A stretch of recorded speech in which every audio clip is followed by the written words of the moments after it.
Dear students,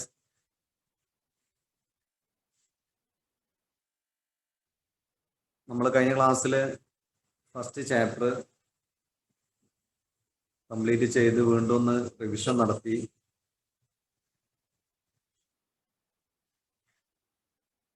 നമ്മൾ second ചാപ്റ്ററിലേക്ക് പോവാം. World in the 20th century. എല്ലാവരുടെ കയ്യിലും ടെക്സ്റ്റ് ഉണ്ടല്ലോ അല്ലേ? ഇല്ലേ? ടെക്സ്റ്റ് എല്ലാവരുടെ കയ്യിലും ഇല്ലേ? ഓക്കെ. 29th പേജ് നമ്പർ 29 ഒന്ന് തുറന്നു വെക്കുക. ഹെഡിങ് കണ്ട ലോകം 20ാം നൂറ്റാണ്ടിൽ, world in the 20th century. First chapter പോലെ തന്നെ കുറച്ച് ലെങ്ത് ഉള്ള ചാപ്റ്റർ ആണ്. ഹെഡിങ് കേട്ടപ്പോൾ തന്നെ നിങ്ങൾക്ക് മനസ്സിലായിട്ടുണ്ടാവും 20ാം നൂറ്റാണ്ട് ഏകദേശം സംക്ഷിപ്തമായിട്ട് ഈ ചാപ്റ്ററിൽ അവതരിപ്പിച്ചിട്ടുണ്ട്. അത്ര വിശാലമായിട്ടല്ല, വിശാലമായിട്ട് പറയാൻ നടക്കില്ലല്ലോ. ഏകദേശം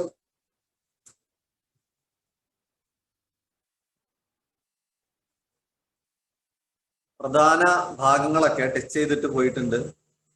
അതുകൊണ്ട് തന്നെ ടെക്സ്റ്റ് തന്നെ വളരെ ഷോർട്ടായിട്ടാണ് ഇതില് എല്ലാ ഭാഗവും ഇട്ടിട്ടുള്ളത്.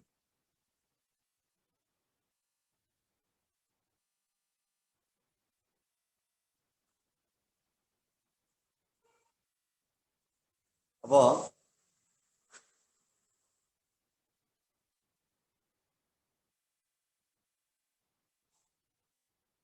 ടെക്സ്റ്റിൽ തന്നെ ടെക്സ്റ്റ് വായിച്ചാൽ തന്നെ വളരെ കൃത്യമായിട്ട് നോട്ടിനെ പോലെ ടെക്സ്റ്റ് ചുരുക്കിക്കണമെന്ന് വേണമെങ്കിൽ പറയാം. പലതും നോട്ടിനേക്കാൾ ചുരുക്കിയിട്ടാണ് കൊടുത്തിട്ടുള്ളത്. ഏതായിരുന്നാലും നോട്ട് നമ്മൾ സെൻഡ് ചെയ്യും. എന്നാലും നിങ്ങൾ ടെക്സ്റ്റ് നന്നായിട്ട് വായിച്ചാലും കാര്യങ്ങൾ മനസ്സിലാക്കി എടുക്കാൻ പറ്റും. ഇവിടെ ഫസ്റ്റ് പേജിൽ നിങ്ങൾ 1940 ആഫ്രിക്കയുടെ ഒരു മാപ്പ് കൊടുത്ത് കണ്ടോ?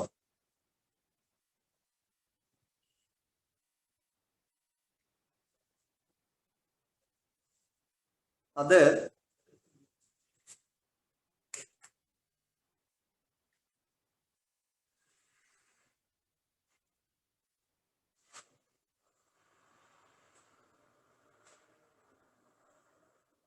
തൽക്കാലം ആ മാപ്പ് അവിടെ നിൽക്കട്ടെ. നമുക്ക് മാപ്പ് ആവശ്യം വരുന്ന സമയത്ത് ഞാൻ പറയും. അപ്പൊ നമുക്ക് നോക്കാം. ഇപ്പോ ആ ഫസ്റ്റ് പേജ് ഒന്ന് മറിച്ചാൽ നിങ്ങൾക്ക് അവിടെ സെക്കൻഡ് പേജില് ആ മാപ്പ് നമുക്ക് ആവശ്യമുള്ളതാണ്. അതൊരാവശ്യം വരുന്ന ടൈം ഉണ്ട്. അപ്പൊ ഞാൻ പറയും. സെക്കൻഡ് പേജില് ഫ്രം ക്യാപിറ്റലിസം ടു ഇമ്പീരിയലിസം എന്ന് പറയുന്ന ഹെഡിങ് കാണാം. അതാണ് ഇപ്പൊ നമ്മൾ എടുക്കാൻ പോകുന്നത്.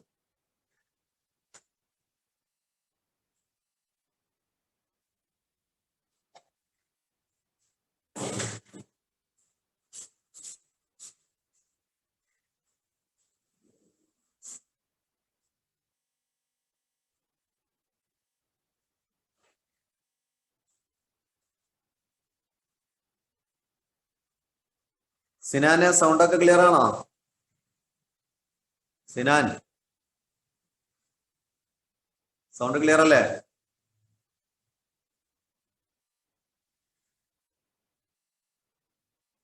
ഓക്കെ. കൈലാസ് കണ്ട ചാപ്റ്ററിന്റെ ഹെഡിങ് ഒക്കെ കണ്ടോ?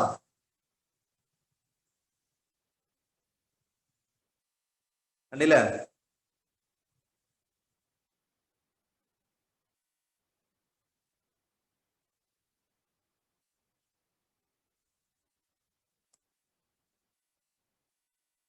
നമുക്ക് ഫ്രം ക്യാപിറ്റലിസം ടു ഇമ്പീരിയലിസം എന്ന് പറയുന്ന ഹെഡിങ് ആണ് നമുക്ക് ഇന്ന് ഡിസ്കസ് ചെയ്യാനുള്ളത്. അവിടെ അത്ര ഒരുപാട് ക്വസ്റ്റ്യൻസ് ചോദിക്കുന്ന ഭാഗമല്ല. എന്നാലും ഇനി നമ്മൾ എടുക്കാൻ പോകുന്ന ഫസ്റ്റ് വേൾഡ് വാർ ഉൾപ്പെടെയുള്ള ഭാഗങ്ങളുടെ ഒരു ബാക്ക്ഗ്രൗണ്ട് ആയിട്ട് വരുന്ന ഭാഗമാണ്. അപ്പൊ അതുകൊണ്ട് ഇത് നന്നായിട്ടൊന്ന് മനസ്സിലാക്കി വെക്കണം, എന്നാലാണ് നമുക്ക് അതിന്റെ ബാക്കിലുള്ള കാര്യങ്ങൾ പെട്ടെന്ന് ക്യാച്ച് ചെയ്യാൻ പറ്റും. Now we discuss the from capitalism to imperialism.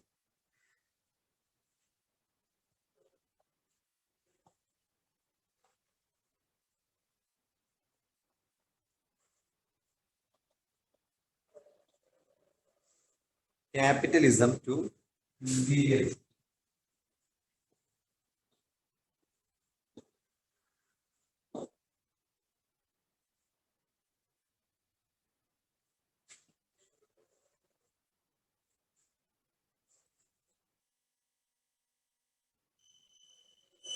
Capitalism എന്ന് നിങ്ങൾ കേട്ടിട്ടുണ്ടോ? ഇനി ആരെങ്കിലും ക്യാപിറ്റലിസം അഥവാ മുതലാളിത്തം, മലയാളത്തിൽ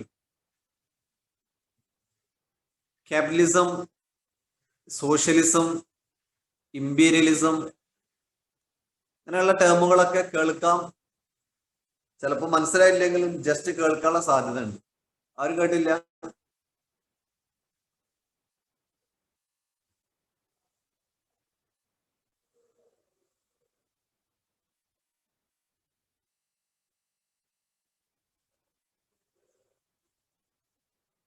ഇൻഡസ്ട്രിയലൈസേഷൻ എന്ന് നിങ്ങൾ കേട്ടിട്ടുണ്ട്? എവിടെങ്കിലും ചെറുതായിട്ട് പഠിച്ചിട്ടില്ലേ?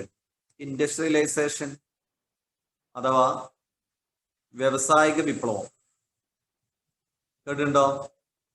ഇൻഡസ്ട്രിയലൈസേഷൻ അല്ലെങ്കിൽ വ്യാവസായിക വിപ്ലവം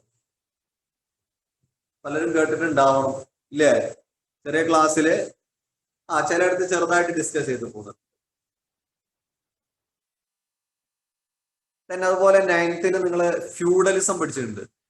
ഫ്യൂഡലിസം 9th ഫ്യൂഡലിസം കുറച്ച് വിശാലമായിട്ട് തന്നെ ഹിസ്റ്ററിയിൽ നമ്മള് 1-2 ചാപ്റ്ററുകളിലൊക്കെ ആയിട്ട് ഫ്യൂഡലിസത്തെ കുറിച്ച് ഡിസ്കസ് ചെയ്തിട്ടുണ്ട് ഇല്ലേ? ഓക്കെ. അപ്പൊ ഇവിടെ നമുക്ക് ക്യാപിറ്റലിസം, ഇമ്പീരിയലിസം ഒക്കെ പറയുന്നത് വളരെ വിശാലമായ ടോപ്പിക്കുകളാണ്. പക്ഷെ നമുക്ക് ഇവിടെ അതിന്റെ വിശാലമായ അർത്ഥത്തിൽ നമുക്ക് അങ്ങോട്ട് പോകേണ്ട ആവശ്യമില്ല. എന്നാലും ജസ്റ്റ് ഒന്ന് അത് മനസ്സിലാക്കി വെക്കുകയും വേണം.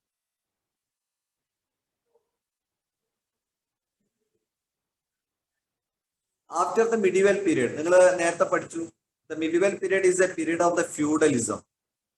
Feudalism is A system that based on the ownership of the land. Feudalism എന്ന് പറയുന്നത് ഭൂമിയുടെ ഉടമസ്ഥാവകാശവുമായി ബന്ധപ്പെട്ട് ഉയർന്നു വന്ന അല്ലെങ്കിൽ രൂപം കൊണ്ട ഒരു വ്യവസ്ഥിതിയായിരുന്നു, ഒരു സോഷ്യൽ സിസ്റ്റം ആയിരുന്നു, ഒരു എക്കണോമിക് സിസ്റ്റം ആയിരുന്നു എന്നൊക്കെ പറയാം. അതിന്റെ ബേസ് എന്തായിരുന്നു?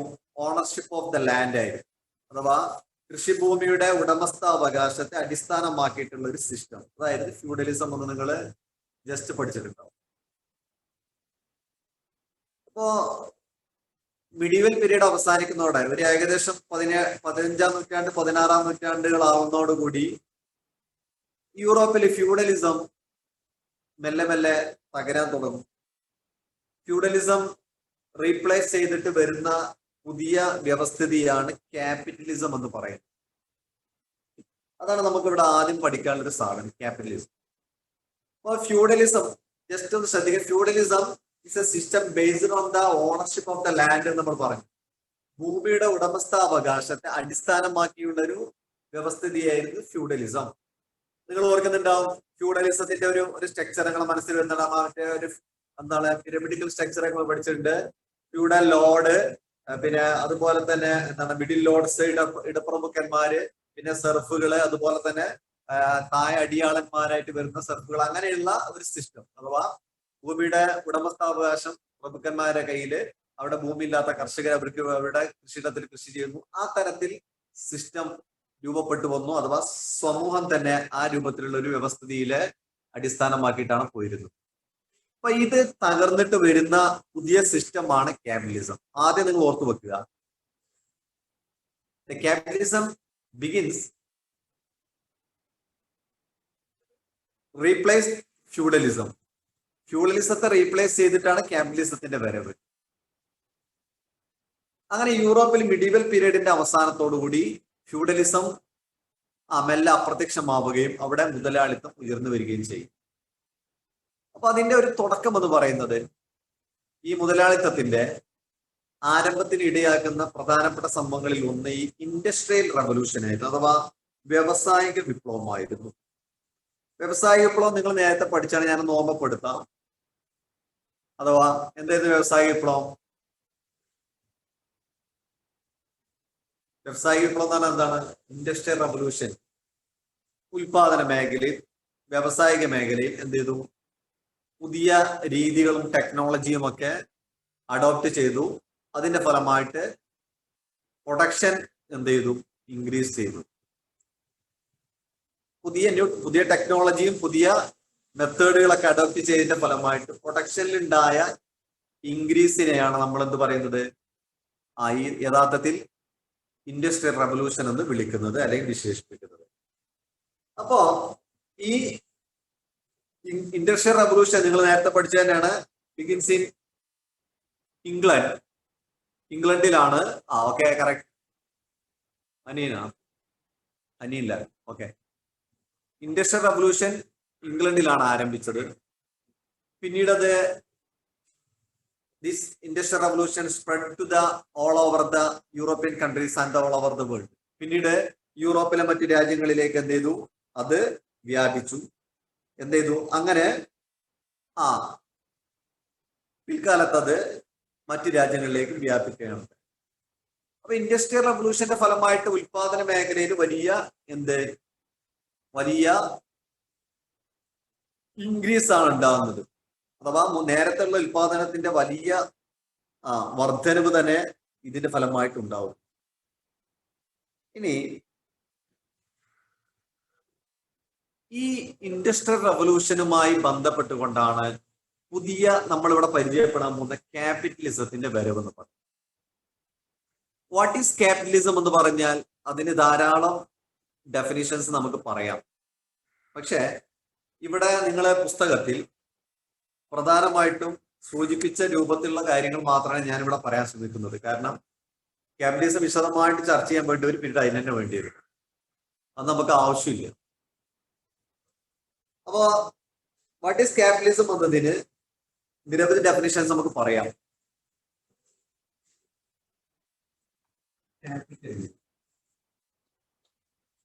ഒരു കാര്യം പറയാൻ പറ്റും. ഇവിടെ നമ്മള് ഫ്രം ക്യാപിറ്റലിസം ടു ഇംപീരിയലിസം എന്ന് പറയുന്നത് മുതലാളിത്തത്തിൽ നിന്ന് സാമ്രാജ്യത്വത്തിലേക്ക് എന്നാണ് നമ്മുടെ ഹെഡിങ്. ഇത് നമുക്ക് എന്ത് കംപ്ലീറ്റ് ചെയ്യണം. അപ്പൊ ഈ മുതലാളിത്തത്തിൽ നിന്ന് സാമ്രാജ്യത്വത്തിലേക്ക് എന്ന് പറയുന്ന ഈ ഹെഡിങ്ങിനുള്ളിൽ നമുക്ക് എന്താണ് ക്യാപിറ്റലിസം എന്ന് മനസ്സിലാക്കണം, എന്താണ് സാമ്രാജ്യത്വം എന്നും മനസ്സിലാക്കണം. ദെൻ എങ്ങനെയാണ് ക്യാപിറ്റലിസം സാമ്രാജ്യത്വമായി മാറുന്നത് എന്ന് നമുക്ക് മനസ്സിലാക്കണം. അപ്പൊ അതിനിടയിൽ നമുക്ക് മറ്റൊരു സാധനം കൂടി അവിടെ എന്ത് ചെയ്യുന്നുണ്ട്, ഓർത്തു വെക്കേണ്ടതുണ്ട്. Capitalism colonisation then imperialism.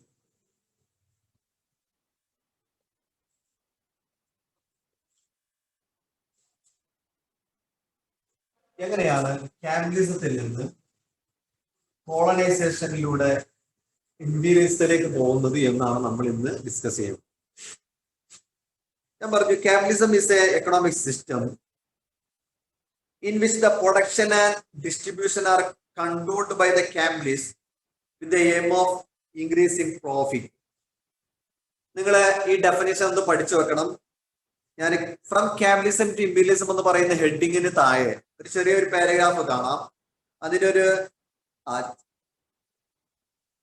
രണ്ടാമത്തെ പാരഗ്രാഫായിട്ട് തുടങ്ങുന്ന സെന്റൻസ് ശ്രദ്ധിക്കാം. കണ്ടിട്ട് പേജ് നമ്പർ 30 അത് കണ്ടുവെച്ചോളൂ. അത് അതുപോലെ തന്നെ ഒന്ന് ജസ്റ്റ് പഠിക്കുക. അഥവാ വാട്ട് ഈസ് ക്യാപിറ്റലിസം എന്ന് ചോദിച്ചാൽ നമുക്ക് ധാരാളം ഡെഫിനിഷൻസ് പറയാം. അതിലേറ്റവും സിമ്പിൾ ആയിട്ട് പറയാവുന്ന ഒരു ഡെഫിനിഷൻ ആണ് അവിടെ കൊടുത്തിട്ടുള്ളത്. എന്താണ്? The capitalism is an economic system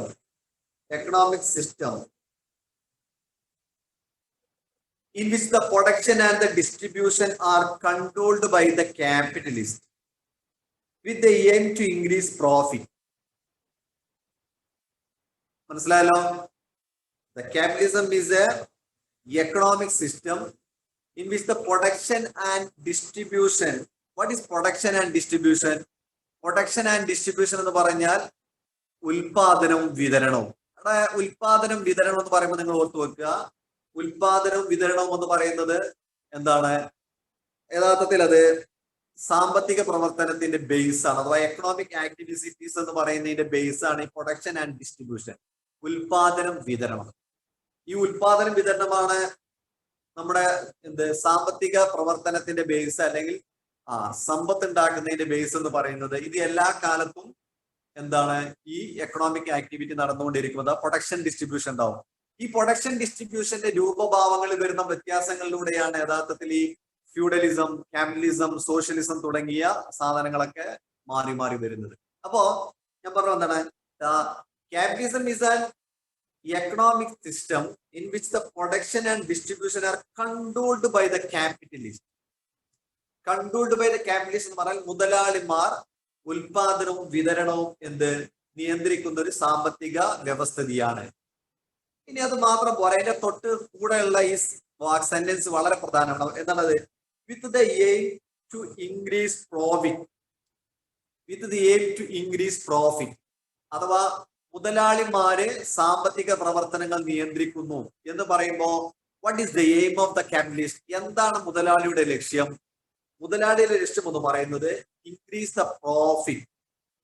ഓർത്ത് വെക്കുക, ഞാൻ ക്യാപിറ്റലിസം നിങ്ങൾ ആദ്യമായിട്ട് പഠിക്കുകയാണെങ്കിൽ ആദ്യം ഓർത്ത് വെക്കുക, ഈ പ്രോഫിറ്റ് എന്ന് പറയുന്ന സാധനം പ്രോഫിറ്റ് മോട്ടീവ് എന്ന് പറയും, ലാഭേച്ഛ. പ്രോഫിറ്റ് ആൻഡ് പ്രോഫിറ്റ് മോട്ടീവ് എന്ന് പറയുന്നത് ക്യാപിറ്റലിസത്തിന്റെ ഒരു കൂടപ്പിറപ്പാണ് എന്ന് പറയാം. അഥവാ മുതലാളിത്ത വ്യവസ്ഥിതിയെ നമ്മള് ഈ ഒരു എക്കണോമിക് സിസ്റ്റമാണ് എന്ന് ഇവിടെ നമ്മൾ നിർവചിക്കുന്നുണ്ടെങ്കിൽ നിങ്ങൾ ഓർത്തു വെക്കുക, ഇത് കേവലം ഒരു എക്കണോമിക് സിസ്റ്റം അല്ല. അഥവാ സാമ്പത്തിക മേഖലയിൽ ആരംഭിച്ച ഈ സിസ്റ്റം പിന്നീട് സാമൂഹിക സാംസ്കാരിക മേഖലകളെ മൊത്തത്തിൽ സ്വാധീനിച്ച ഒരു സോഷ്യൽ സിസ്റ്റം തന്നെയായിട്ട് അത് മാറിയിട്ടുണ്ട്. അപ്പൊ അങ്ങനെയുള്ള ഈ സിസ്റ്റത്തിന്റെ മുതലാളിത്തത്തിന്റെ എല്ലാ കാലത്തും മുതലാളിത്തത്തിന്റെ കൂടെയുള്ള ഒരു സാധനമാണ് പ്രോഫിറ്റ് മോട്ടീവ്. ഞാൻ നിങ്ങൾക്ക് ഒന്നുകൂടി ഉദാഹരണം പറഞ്ഞത്. അപ്പൊ ഇവിടെ ആദ്യം നിർവചനം ഓർത്തു വെക്കുക, എന്നിട്ട് പറയാൻ നമുക്ക് വിശദീകരണം. എന്താണ്?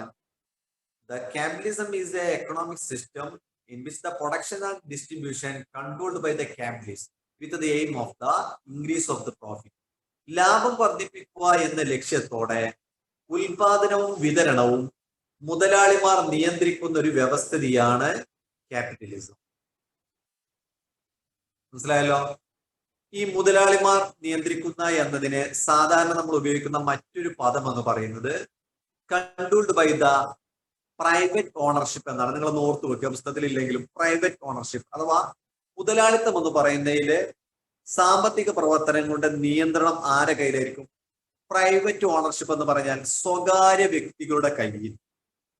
അപ്പൊ ഇവിടെ നിങ്ങൾ ഒരു കാര്യം ഒന്ന് ഓർത്തു വെക്കുക, അഥവാ ക്യാപിറ്റലിസം സോഷ്യലിസം എന്ന് പറയുന്ന രണ്ട് വ്യവസ്ഥകളുണ്ട്. സോഷ്യലിസം ഇവിടെ പഠിക്കാനൊന്നും എന്നാൽ ഓർത്തു വെക്കുക. എന്താണ് ക്യാപിറ്റലിസം?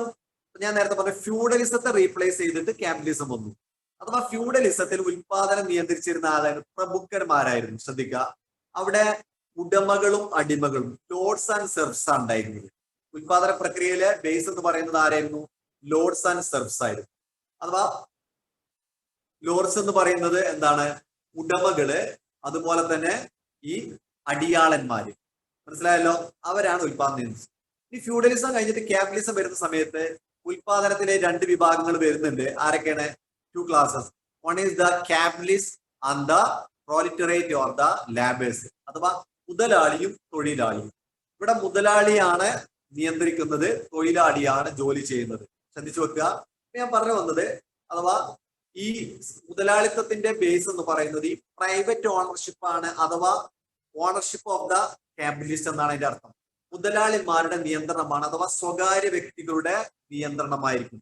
അപ്പൊ നമ്മളിപ്പോ സ്വകാര്യ വ്യക്തി എന്ന് പറയുമ്പോൾ ഇപ്പോഴത്തെ ബേസിൽ നമുക്ക് പറയാം, അഥവാ നമുക്ക് ഗവൺമെന്റ് അല്ലെങ്കിൽ സമൂഹം മൊത്തം, അഥവാ ഗവൺമെന്റ് നിയന്ത്രിക്കുന്ന മേഖലയെ നമ്മൾ പബ്ലിക് എന്ന് പറയും. നമ്മൾ അടുത്ത ചാപ്റ്റർ പഠിക്കാണ്ട് പബ്ലിക് അഡ്മിനിസ്ട്രേഷൻ. അപ്പൊ പബ്ലിക് ഓണർഷിപ്പ്, പ്രൈവറ്റ് ഓണർഷിപ്പ്. മുതലാളിത്തത്തിൽ പ്രൈവറ്റ് ഓണർഷിപ്പിനാണ് പ്രാധാന്യം. ഈ സോഷ്യലിസത്തില് പബ്ലിക് ഓണർഷിപ്പിനാണ് പ്രാധാന്യം. ജസ്റ്റ് ഓർത്ത് വെച്ചാൽ മതി, അത്ര ഓർത്തിട്ട് നിങ്ങളെ വിട്ടോളൂ. ഇപ്പൊ നിങ്ങൾക്ക് പഠിക്കാനില്ല സോഷ്യലിസം. അതുകൊണ്ട് അപ്പോ what is the difference between the capitalism and socialism പറയുമ്പോൾ ഓർത്ത് വെക്കേണ്ടത്, ക്യാപിറ്റലിസത്തില് പ്രൈവറ്റ് ഓണർഷിപ്പാണ് പ്രാധാന്യം, സോഷ്യലിസത്തില് പൊതു ഉടമസ്ഥതക്കാണ് അഥവാ പബ്ലിക് ഓണർഷിപ്പിനായിരിക്കും പ്രാധാന്യം. അതുകൊണ്ടാണ് അത് അങ്ങനെ നിർവചനത്തിൽ പറയുന്നത്. അപ്പോ തിരിച്ച് ടെക്സ്റ്റിലേക്ക് തന്നെ വരിക. എന്താണ് വാട്ട് ഈസ് ക്യാപിറ്റലിസം എന്ന് പറയുമ്പോൾ, ഉൽപാദനവും വിതരണവും മുതലാളിമാർ നിയന്ത്രിക്കുന്ന ഒരു സാമ്പത്തിക വ്യവസ്ഥിതിയായിരുന്നു ക്യാപിറ്റലിസം. അഥവാ സാമ്പത്തിക വ്യവസ്ഥ എന്ന് ചുരുക്കേണ്ട ഒരു സാമ്പത്തിക സാമൂഹിക വ്യവസ്ഥയായിരുന്നു മുതലാളിത്തം. The capitalism is a economic and social system in which production and the distribution are controlled by the capitalists with the aim of the increasing production. ഈ പോയിന്റ് നിങ്ങൾ അവിടെ അടിയാളപ്പെടുത്തി വെക്കുക, ഒന്ന് ജസ്റ്റ് നോട്ട് ചെയ്തിട്ട്. റെഡിയാണോ? പറഞ്ഞ റെഡിയാണോ? ക്യാപിറ്റലിസം എന്താണെന്ന് മനസ്സിലായോ? ഇനി ഈ ക്യാപിറ്റലിസം, യെസ് ഓക്കെ, അനിന് മാത്രമേ ഉള്ളൂ ക്ലാസ്സിൽ, വേറെ ആരും ഇല്ലേ?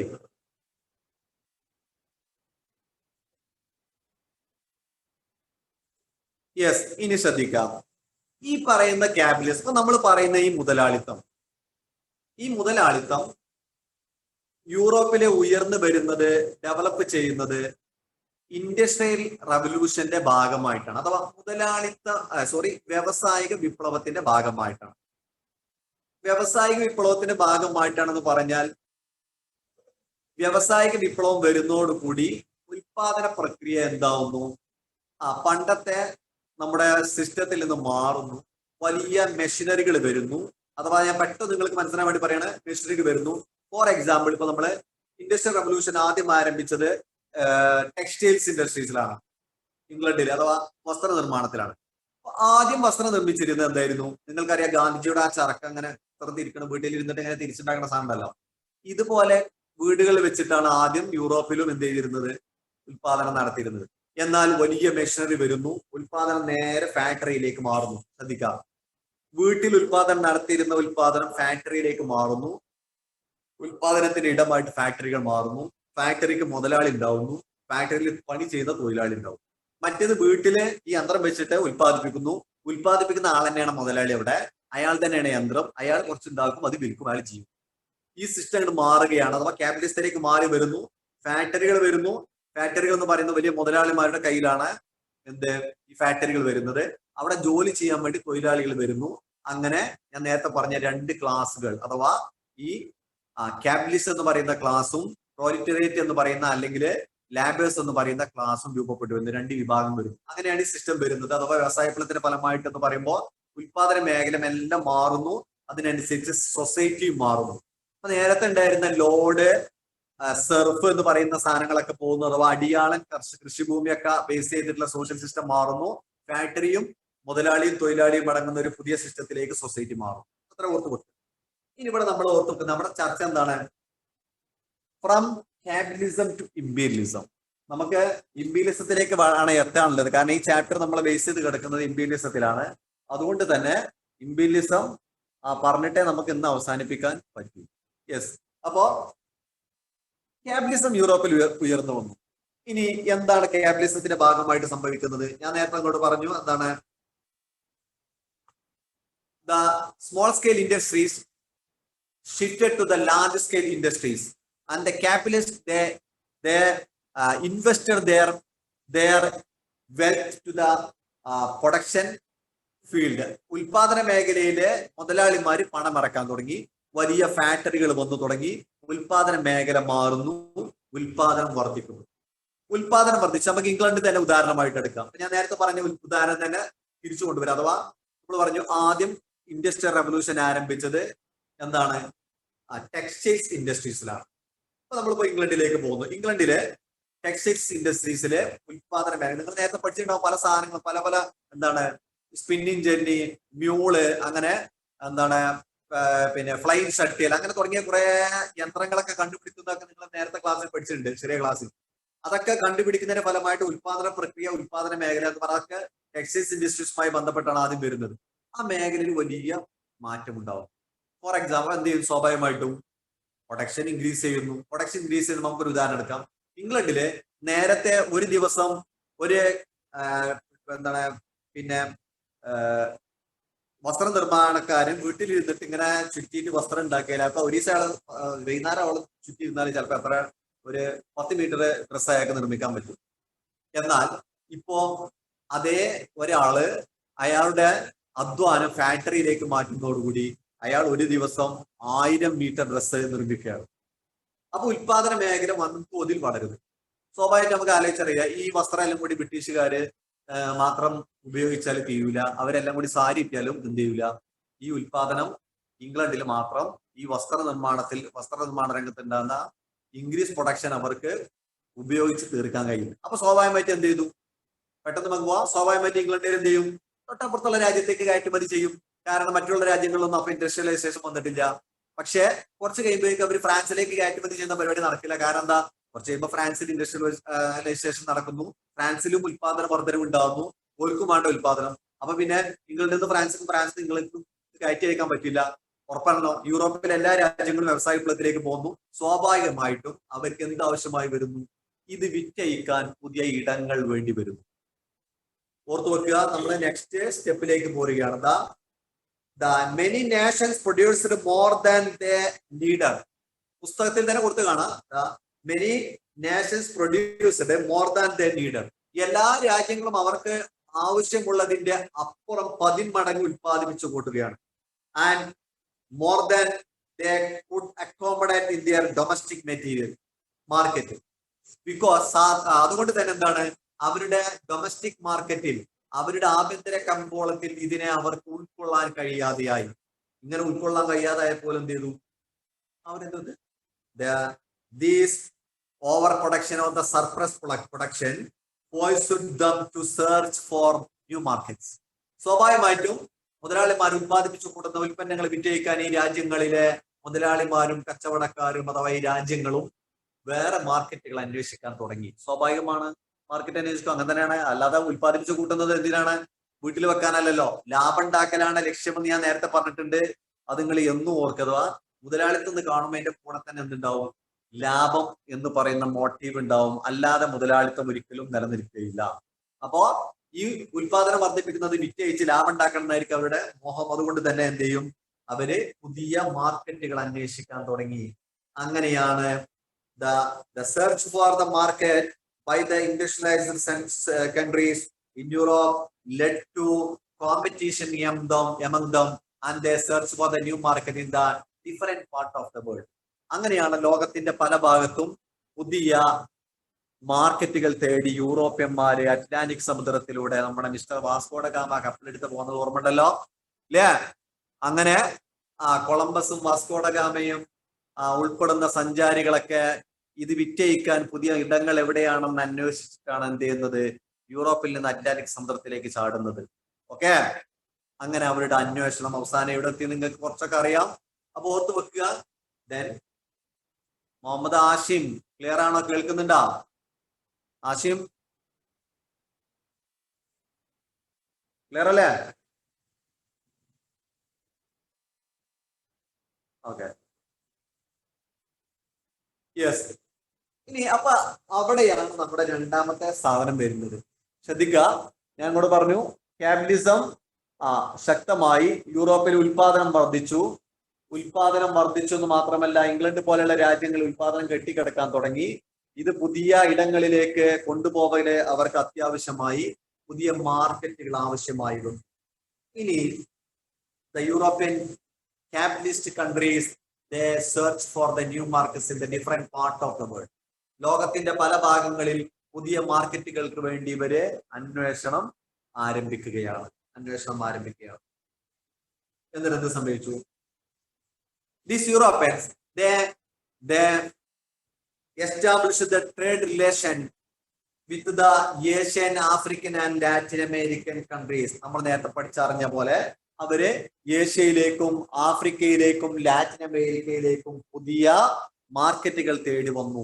അവിടെയാണ് നമ്മൾ പറഞ്ഞത് കൊളംബസ് അമേരിക്കയിൽ എത്തിപ്പെടുന്നതും വാസ്കോഡ ഗാമ ഇന്ത്യയിൽ എത്തിപ്പെടുന്നതും അതുപോലെ തന്നെ ഒരുപാട് സഞ്ചാരികൾ യൂറോപ്പിൽ നിന്ന് ലോകത്തിന്റെ പല ഭാഗങ്ങളിലേക്ക് വരുന്നതും അവരെ ഫോളോ ചെയ്തിട്ട് യൂറോപ്പിൽ നിന്ന് വ്യാപാരികൾ തങ്ങളുടെ ഉൽപ്പന്നങ്ങളുമായിട്ട് ഈ രാജ്യങ്ങളിലേക്ക് വരുന്നതും ഇതിന്റെ ഭാഗമായിട്ടാണ്. അങ്ങനെ വന്നിട്ട് എന്ത് സംഭവിച്ചു നിങ്ങൾക്കറിയാം. യൂറോപ്യൻസ് അവര് ഇപ്പോ നമ്മളെ കോളനൈസേഷനിലേക്ക് പോവുകയാണ്. കോളനൈസേഷൻ എന്താ സംഭവിക്കുന്നത്? They search their new market in the Latin American and the Asian African countries.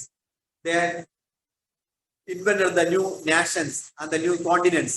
ഈ അന്വേഷണം പുതിയ രാജ്യങ്ങൾ കണ്ടെത്താൻ കാരണമായി, പുതിയ കോണ്ടിനെന്റുകൾ കണ്ടെത്താൻ കാരണമായി, അതുപോലെ തന്നെ പുതിയ ഇടങ്ങൾ കണ്ടെത്താൻ കാരണമായി അവര് ഇന്ത്യ പോലെയുള്ള ഏഷ്യൻ രാജ്യങ്ങളിലേക്കൊക്കെ വ്യാപാര ബന്ധങ്ങൾ സ്ഥാപിച്ചു. അങ്ങനെ വ്യാപാര ബന്ധം സ്ഥാപിച്ച് അവിടെ ഇന്ത്യയിലേക്ക് അവർ വരുന്നു. ഫോർ എക്സാമ്പിൾ നമുക്ക് ഇന്ത്യനെ എടുക്കാം. അപ്പൊ ഉദാഹരണത്തിന് ഇംഗ്ലീഷുകാര് ഇന്ത്യയിലേക്ക് ഉൽപ്പന്നങ്ങളുമായി വരും. അങ്ങനെ അവർ വന്നിട്ട് എന്ത് ചെയ്യുന്നു, അവരുടെ വരുന്ന സമയത്ത് ഇവിടെ ഇന്ത്യയിൽ ഇഷ്ടം പോലെ കച്ചവടക്കാരുണ്ട്, അറിയാലോ. India had the trade relation with the China, Arabian countries etcetera. ഇന്ത്യക്ക് അക്കാലത്ത് ചൈനയുമായിട്ടും അറബ് രാജ്യങ്ങളുമായിട്ടൊക്കെ ധാരാളം എന്തുണ്ട്, വ്യാപാര ബന്ധങ്ങളുണ്ട്. യൂറോപ്യന്മാർ ഇന്ത്യയിലേക്ക് വരുന്ന സമയത്ത്, അഥവാ അല്ലെങ്കിൽ വാസ്കോഡ ഗാമ കോഴിക്കോട് എത്തുന്ന സമയത്ത് കോഴിക്കോട് ഇഷ്ടം പോലെ അറബികൾ കച്ചവടക്കാരുണ്ടായിരുന്നു, ചൈനക്കാരൻ ഇഷ്ടം പോലെ ഉണ്ടായിരുന്നു. എന്നാൽ ശ്രദ്ധിക്കുക, ഇവിടെ അറബികൾ നടത്തിയ കച്ചവടം പോലെയുള്ള ഒരു കച്ചവടമല്ല വാസ്കോഡ ഗാമയും കൂട്ടരും ഒന്ന് നടത്താൻ ശ്രമിക്കുന്നത്. അതുകൊണ്ടാണ് ഈ ഘട്ടം അഥവാ ഇവരുടെ ഈ വ്യാപാര ഘട്ടം പുതിയ ഒരു ഘട്ടത്തിലേക്ക് പോകുന്നത്. That is known as the colonisation അഥവാ കോളനി വൽക്കരണം. എന്താണ്?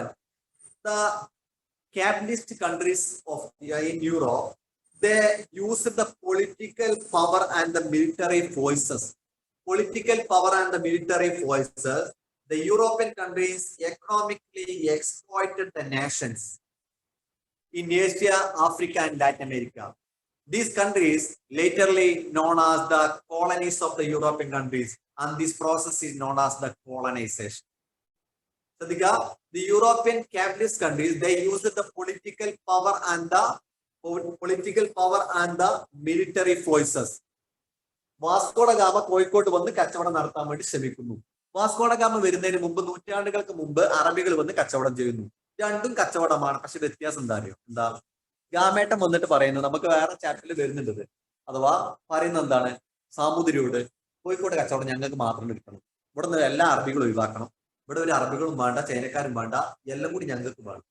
ഇതാണ് ഈ രണ്ട് കച്ചവടം തമ്മിലുള്ള വ്യത്യാസം. അഥവാ അറബികൾ കച്ചവടം ചെയ്യുമ്പോൾ അറബികൾക്ക് ലാഭം ഉണ്ടാവും, ചിലപ്പോൾ കേരളക്കാർക്കും ലാഭം ഉണ്ടാവും.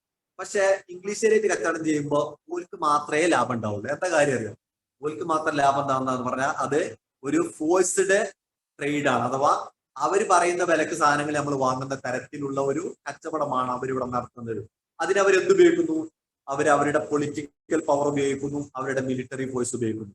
അറബികൾ കച്ചവടം ചെയ്യാൻ വന്നപ്പോൾ അതിന്റെ കൂടെ പട്ടാളം സൈന്യമൊന്നും വന്നിട്ടില്ല. പക്ഷെ വാസ്കോഡ ഗാമ കച്ചവടം ചെയ്യാൻ വരുമ്പോൾ ഇഷ്ടം പോലെ പട്ടാളം. വ്യത്യാസങ്ങൾ മനസ്സിലായല്ലോ? ഇതാണ് എന്ത് പുതിയ ഒരു സ്റ്റേജിലേക്ക് ഈ രാജ്യങ്ങളെ കൊണ്ടുപോകുന്നത്. This new stage is known as the colonisation. This process is known as the colonisation. അപ്പൊ വാട്ട് ഈസ് കോളനൈസേഷൻ എന്ന് പറഞ്ഞാൽ, the European capitalist countries, they search the new market in the different part of the world, and they discovered the new nations, and they used this nation as the new market, and they used the political power and the military forces. The European countries economically exploited these nations. These nations is known as the colonies of the European countries. This process is known as colonization. അഥവാ Asian African രാജ്യങ്ങളിൽ വ്യവസായിക വിപ്ലവത്തെ തുടർന്ന് യൂറോപ്പിൽ നിന്ന് അധിക ഉൽപ്പന്നങ്ങൾ വിറ്റയക്കാൻ വേണ്ടി ഏഷ്യയിലെത്തിയ യൂറോപ്യന്മാർ, അല്ലെങ്കിൽ ഏഷ്യൻ, ആഫ്രിക്കൻ, ലാറ്റിൻ അമേരിക്കൻ രാജ്യങ്ങളിലെത്തിയ യൂറോപ്യന്മാർ അവരുടെ രാഷ്ട്രീയ അധികാരം ഉപയോഗിച്ചുകൊണ്ട് ഈ രാജ്യങ്ങളെ അവരുടെ കച്ചവടത്തിന്റെ കുത്തക കേന്ദ്രങ്ങളാക്കി മാറ്റുകയും അവരെ സാമ്പത്തികമായിട്ട് ചൂഷണം ചെയ്ത് ലാഭം ഉണ്ടാക്കുകയും ചെയ്തു. ഈ ഘട്ടമാണ്. അങ്ങനെ നമ്മൾ പറയും ഇന്ത്യ ബ്രിട്ടീഷുകാരുടെ കോളനിയായി മാറി. ഏഷ്യയിലെ മിക്കവാറും രാജ്യങ്ങളൊക്കെ ഫ്രാൻസിന്റെയോ ഇംഗ്ലണ്ടിന്റെയോ കോളനികളായിട്ട് മാറി. അതുപോലെ ലോകത്ത് പല രാജ്യങ്ങളും കോളനികളായിട്ട് മാറുന്നു. ഏകദേശം 16-17 നൂറ്റാണ്ടുകളിൽ ഈ ഒരു സ്റ്റേജാണ് ലോകത്ത് കാണുന്നത്. റെഡിയാണോ? അല്ലേ? ദിയാന, സംശയം ഉണ്ടെങ്കിൽ ഇപ്പൊ തന്നെ ചോദിക്കണ്ട. അഥവാ ഇത് സംശയം കണ്ടാൻ പറ്റിയൊരു ടോപ്പിക്കാണ്. ഇതുമായിട്ട് റിലേറ്റഡ് ആയിട്ട് എന്ത് സംശയം ഉണ്ടെങ്കിൽ ചോദിക്കാം. ഇപ്പോ ഇത് കഴിഞ്ഞാൽ പിന്നെ നമ്മൾ ഫസ്റ്റ് വേൾഡ് വാർക്ക് പോകും. അപ്പൊ ഈ സാധനങ്ങൾക്ക് ഓർമ്മ ഉണ്ടാവണം. അപ്പോഴാണ് ഫസ്റ്റ് വേൾഡ് വാറിന്റെ ഒരു ത്രില്ല് ഉണ്ടാവുള്ളൂ. Okay, yes. അപ്പൊ നമുക്ക് മൂന്നാമത്തെ സ്ഥലം ക്യാപിറ്റലിസം എങ്ങനെയാണ് കോളനൈസേഷനിലേക്ക് പോയത് എന്നാണ് നമ്മൾ ഇതുവരെ പറഞ്ഞത്. ഇനി കോളനൈസേഷൻ എപ്പോഴാണ് ഇമ്പീരിയലിസം എന്ന് പറയുന്ന പുതിയ സ്റ്റേജിലേക്ക് പോകുന്നത്? കോളനൈസേഷൻ എന്ന് പറഞ്ഞാൽ ഞാൻ പറഞ്ഞു അതിന്റെ അർത്ഥം കോളനി വൽക്കരണം. ഇമ്പീരിയലിസം എന്ന് പറഞ്ഞാൽ അതിന്റെ അർത്ഥം സാമ്രാജ്യത്വം. ഇമ്പീരിയലിസം നിങ്ങൾ കേട്ടിട്ടുണ്ടല്ലോ, സാമ്രാജ്യത്വം. The process of the colonisation that change to a new period, a new stage that is known as the imperialism. ഈ കോളനൈസേഷൻ ഒരു ഘട്ടത്തിൽ പുതിയ ഒരു സ്റ്റേജിലേക്ക് മാറുകയും ലെനിൻ, നിങ്ങൾ കഴിഞ്ഞ നമ്മുടെ റഷ്യൻ വിപ്ലവത്തിന്റെ നായകൻ ലെനിൻ അദ്ദേഹം പറയുന്നുണ്ട് imperialism is the highest stage of capitalism. മുതലാളിത്തത്തിന്റെ ഏറ്റവും ഉയർന്ന തലമാണ് ഇമ്പീരിയലിസം. അഥവാ മുതലാളിത്തം വളർന്ന് അതിന്റെ ടോപ്പിലെത്തുന്ന സമയമാണ് ഇത് ഇമ്പീരിയലിസം ആയിട്ട് മാറുന്നത്. അഥവാ capitalism is the highest stage of imperialism is the highest stage of capitalism എന്ന് നിർവചിച്ചത് ആരാണ്? ലെനിനാണ്. വെറുതെ പറഞ്ഞു കൊടുത്തു. അപ്പോ ലെനിൻ പറയുന്ന പോലെ ഈ ക്യാപിറ്റലിസം എപ്പോഴാണ് കോളനൈസേഷൻ ഇമ്പീരിയലിസത്തിലേക്ക് എത്തുന്നത്? രസകരമായ ഒരു സംഭവമാണ്. എന്താ ഞാൻ പറഞ്ഞു കൂടെ നേരത്തെ തന്നെ, what is the important aim of the capitalist? ക്യാപിറ്റലിസ്റ്റിന്റെ എപ്പോഴുമുള്ള താല്പര്യം എന്താണ്? ഞാൻ നേരത്തെ പറഞ്ഞിരുന്നു. What is the aim of the capitalist? Yes, economically exploit. ഒന്നുകൂടി പറ. Yes, increasing profit. ഇനി ഇവിടെ ഓർത്ത് വെക്കുക, any time and any places there is no change in the motive of the capitalist. ലോകത്തെ ഇതുവരെ മുതലാളിത്തം വന്നതിന് ശേഷം ഏത് സ്ഥലമാണെന്നോ ഏത് കാലമാണെന്നോ വ്യത്യാസമില്ല. The only one the motive of the capitalist is the profit motive. എവിടെയാണെങ്കിലും മുതലാളിയുടെ ആത്യന്തികമായ ലക്ഷ്യം എന്ന് പറയുന്നത് ലാഭം ലാഭം ലാഭം എന്നായിരിക്കും. ഇന്ത്യയിലുള്ള മുതലാളിക്കും ലാഭം ഉണ്ടാക്കുന്നതിനേക്കാൾ ലക്ഷ്യം അമേരിക്കയിലെ മുതലാളിക്കും ലാഭം ഉണ്ടാക്കണം തന്നെ ലക്ഷ്യം. 18-ാം നൂറ്റാണ്ടിൽ ജീവിച്ച മുതലാളിന്റെ ലക്ഷ്യവും ലാഭമായിരിക്കും. അഥവാ 21-ാം നൂറ്റാണ്ടിൽ ഇപ്പൊ ജീവിക്കുന്ന ഒരു ക്യാപിറ്റലിസ്റ്റിന്റെ ലക്ഷ്യവും അയാളുടെ പ്രൈം മോട്ടീവ് എന്ന് പറയുന്നത് എന്തായിരിക്കും? ലാഭമായിരിക്കും. ഈ ലാഭേച്ഛയാണ് മുതലാളിത്തത്തിന്റെ കൂടപ്പിറപ്പ്. ആ ലാഭം എങ്ങനെ വർദ്ധിപ്പിക്കാമെന്ന് ആലോചിച്ചു കൊണ്ടേയിരിക്കും ഒരു മുതലാളി. സ്വാഭാവികമാണ്, മുതലാളി ലാഭം വർദ്ധിപ്പിച്ച് ലാഭം മതിഞ്ഞ് നിർത്തുക, ഇപ്പൊ ഈ പരിപാടി നിർത്തുക നടത്തുന്ന മുതലാളിമാര് വളരെ കുറവായിരിക്കും. അഥവാ അങ്ങനെ ഒരു സ്റ്റേജിൽ ചിലപ്പോ വേറെ ഏതെങ്കിലും ഫീൽഡിലേക്ക് മാറിപ്പോയെന്നല്ലാതെ ലാഭം മതി എന്നൊരു മുതലാളി പറയാറ്. അപ്പൊ എപ്പോഴാണ് കോളനൈസേഷൻ ഇമ്പീരിയലിസത്തിലേക്ക് പോകുന്നതെന്ന് നോക്കാം. ഇപ്പൊ കോളനൈസേഷൻ എന്ന് പറയുന്ന പ്രോസസ് ഞാൻ പറഞ്ഞ നേരത്തെ ഉദാഹരണത്തിന് ഇംഗ്ലണ്ട് ഇന്ത്യയെ കോളനിയാക്കി, ഇന്ത്യ ഇംഗ്ലണ്ടിന്റെ ഒരു കോളനിയായി മാറി എന്ന് നമുക്ക് അറിയുന്നതാണല്ലോ. അപ്പൊ 17-ാം നൂറ്റാണ്ട് 1750 കാലഘട്ടങ്ങളിൽ ഇന്ത്യ ബ്രിട്ടന്റെ കോളനിയായി മാറി. ആ സമയത്ത് എന്താ നടന്നുകൊണ്ടിരിക്കുന്നത് ശ്രദ്ധിക്കാം. ഇമ്പീരിയലിസത്തിന്റെ കോളനൈസേഷന്റെ ആദ്യഘട്ടത്തിൽ നടന്നുകൊണ്ടിരിക്കുന്നതാണ് ഇംഗ്ലണ്ട്. ഓർത്തു നോക്കുക, ഇന്ത്യയിൽ നിന്ന് ഇംഗ്ലണ്ടിലെ വ്യാപാരികൾ ഇന്ത്യയിലേക്ക് വ്യാപാരത്തിന് വരുന്നു. അഥവാ ഇംഗ്ലണ്ടിലെ മുതലാളിമാരാണ് വരുന്നത്. ഇംഗ്ലണ്ടിലെ ഫാക്ടറികളിൽ തുണികൾ ഉൽപ്പാദിപ്പിച്ച് ആ ഉൽപ്പന്നങ്ങളുമായിട്ട് ഇവര് ഇന്ത്യയിലെ കേരളത്തിലേക്ക് വരുന്നു. അഥവാ കാലിക്കറ്റിലേക്ക് കോഴിക്കോട്ടേക്ക് വരുന്നു. അപ്പോ കോഴിക്കോട്ടേക്ക് അവർ വരിക എന്ന് പറയുന്നത്, ഇംഗ്ലണ്ട് എന്ന് പറയുന്നത് അറ്റ്ലാന്റിക് സമുദ്രത്തിന്റെ അങ്ങേ അറ്റത്ത് കിടക്കുന്ന ഒരു ദ്വീപ് രാജ്യമാണ്. ചെറിയൊരു കുട്ടി രാജ്യം, അത്ര വലിയ സാധനമൊന്നുമല്ല. അവിടെ നിന്ന് അറ്റ്ലാന്റിക് സമുദ്രം ചുറ്റി ആഫ്രിക്ക ചുറ്റി, അറ്റ്ലാന്റിക് സമുദ്രത്തിലൂടെ ആഫ്രിക്കൻ വൻകര ചുറ്റി അറബിക്കടലെ ക്രോസ് ചെയ്തിട്ട് എവിടെ എത്തണം? ഇന്ത്യയിലെത്തണം. ഇച്ചിരി ദൂരമുണ്ട് സംഗതി. അഥവാ അവിടുന്ന് ഇങ്ങോട്ട് തന്നെ നല്ല ചെലവുണ്ടാവും. ഇവര് ഉൽപ്പന്നങ്ങളെ ഇവിടെ വിറ്റയിക്കാൻ വേണ്ടി വരുന്നു. എന്നിട്ട് ഇവിടെ വിറ്റയിച്ചിട്ട് എന്താ ചെയ്യുന്നത്? നിങ്ങൾ നേരത്തെ പഠിച്ച പോലെ they collected the raw materials from the colonies. നമ്മൾ അമേരിക്കയുടെ കാര്യത്തിൽ പഠിച്ചില്ലേ നിങ്ങള്?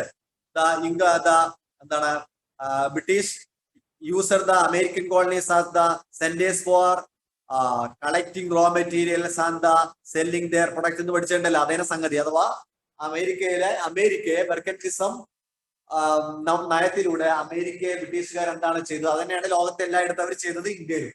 അപ്പൊ ഇന്ത്യയിലേക്ക് അവര് ഉൽപ്പന്നങ്ങളുമായിട്ട് വരുന്നു, കോഴിക്കോട് വിറ്റയിക്കുന്നു. ഞാൻ നേരത്തെ പറഞ്ഞ പോലെ സാധാ സീതാ കച്ചവടമല്ല, പിന്നെ എങ്ങനത്തെ കച്ചവടമാണ്? അഥവാ ഒരു തരം ഫോഴ്സ്ഡ് ലേബർ ആണ്, അഥവാ ഒരു തരം ഫോഴ്സ്ഡ് ട്രേഡ് ആണ് നടക്കുന്നത്. അഥവാ അവരുടെ പട്ടാളത്തെ കാട്ടി പേടിപ്പിച്ച് അല്ലെങ്കിൽ അവരുടെ സ്വാധീനം ഉപയോഗിച്ചുള്ള കച്ചവടമാണ്. അങ്ങനെ അവർ വിറ്റ് ചെയ്യിക്കുന്നു. എന്നിട്ട് കോഴിക്കോട് നിന്നവര് അവർക്ക് പറ്റിയ ഉൽപ്പന്നങ്ങൾ അഥവാ അസംസ്കൃത വസ്തുക്കൾ ശേഖരിക്കുന്നു.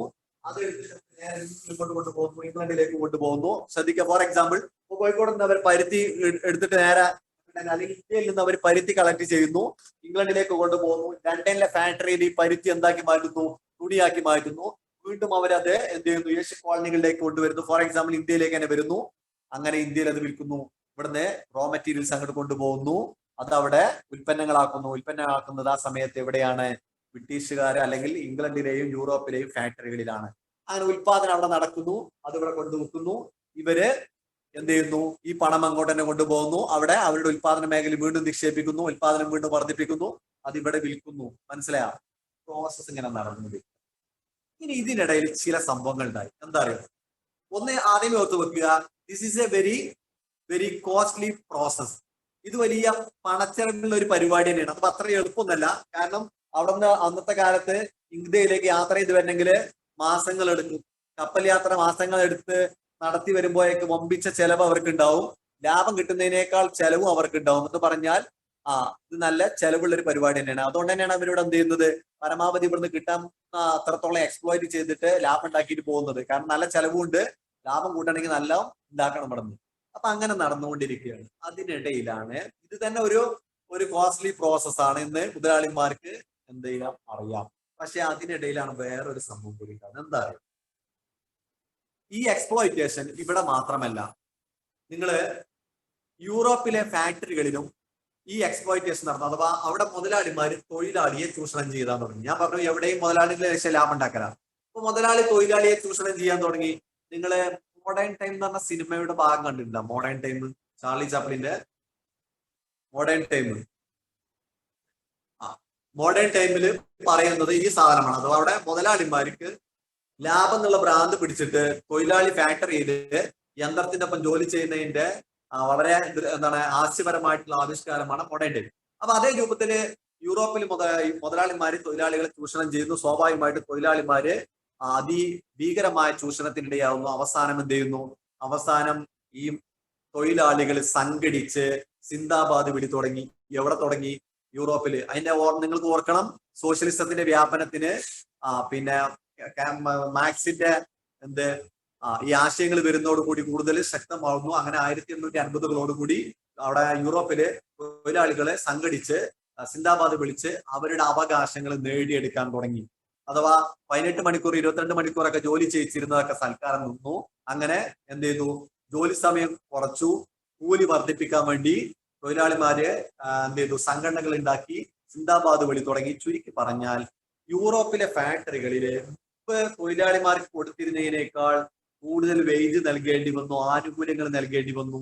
സ്വാഭാവികമായിട്ടും തൊഴിലാളിക്ക് കൂലി കൂടിയാൽ മുതലാളിക്ക് ലാഭം വരും. ഉറപ്പാണല്ലോ. തൊഴിലാളിക്ക് കൂലി കൂടാൻ അതിന്റെ അർത്ഥം എന്താ? മുതലാളിക്ക് ലാഭം പറയുന്നതാണ്. അതുകൊണ്ട് ലോകത്തെ എല്ലാ കാലത്തും തൊഴിലാളിമാർക്ക് കൂലി എങ്ങനെ കുറക്കാൻ പറ്റുന്നതാണ് മുതലാളി ആലോചിച്ചുകൊണ്ടിരിക്കുന്നത്. മനസ്സിലായത്? ഇത് എല്ലാ കാലത്തും ഇതേപോലെ തന്നെ ആയിരിക്കും. അഥവാ എങ്ങനെ തൊഴിലാളിയുടെ ആനുകൂല്യം കുറക്കാമെന്നാണ് മുതലാളി ആലോചിക്കുക. കാരണം തൊഴിലാളിന്റെ കൂലി കുറച്ചാൽ മുതലാളിക്ക് ലാഭം കൂടും. പിന്നെ രണ്ടാമത്തെ ടെക്നിക്ക് കൂടി മുതലാളി ഉപയോഗിക്കാറുണ്ട്. എന്താ അറിയോ? തൊഴിലാളിയുടെ ജോലി സമയം വർദ്ധിപ്പിക്കുക. അപ്പോൾ മുതലാളിക്ക് ലാഭം കൂടും. ഇത് കുറക്കാനായിരിക്കും തൊഴിലാളി ശ്രമിക്കുക, മുതലാളി ശ്രമിക്കുക. അങ്ങനെ യൂറോപ്പിൽ തൊഴിലാളി സംഘടനകൾ ശക്തി ആർജിച്ച് സിന്ദാബാദ് വിളിച്ച് അവരുടെ അവകാശങ്ങൾ നേടിയെടുക്കാൻ തുടങ്ങി. സ്വാഭാവികമായിട്ടും എന്ത് ചെയ്തു? എന്തായി? constant agitation of the trade union and the resultant increase in their wages diminished the profit of the capitalist. യൂറോപ്പിലെ തൊഴിലാളി സമരങ്ങൾ നിരന്തരമായി ഉയർന്നു വരികയും അവരുടെ ആനുകൂല്യങ്ങൾ നേടിയെടുക്കുകയും ചെയ്തപ്പോൾ സ്വാഭാവികമായിട്ടും മുതലാളിയുടെ ലാഭം എന്ത് ചെയ്തു? ലാഭം കുറഞ്ഞു, പ്രോഫിറ്റ് കുറയാൻ തുടങ്ങി. അപ്പൊ മുതലാളി ഞാൻ നേരത്തെ പറഞ്ഞ പോലെ വീണ്ടും ഇരുന്ന് ആലോചിക്കാൻ തുടങ്ങി. ആര്? യൂറോപ്പിലെ മുതലാളി ആലോചിക്കാൻ തുടങ്ങി. ഇംഗ്ലണ്ടിലെയും ഫ്രാൻസിലെയും ക്യാപിറ്റലിസ്റ്റുകൾ ഇരുന്ന് ആലോചിക്കാൻ തുടങ്ങി, ഈ ക്ഷീണം എങ്ങനെ തീർക്കും?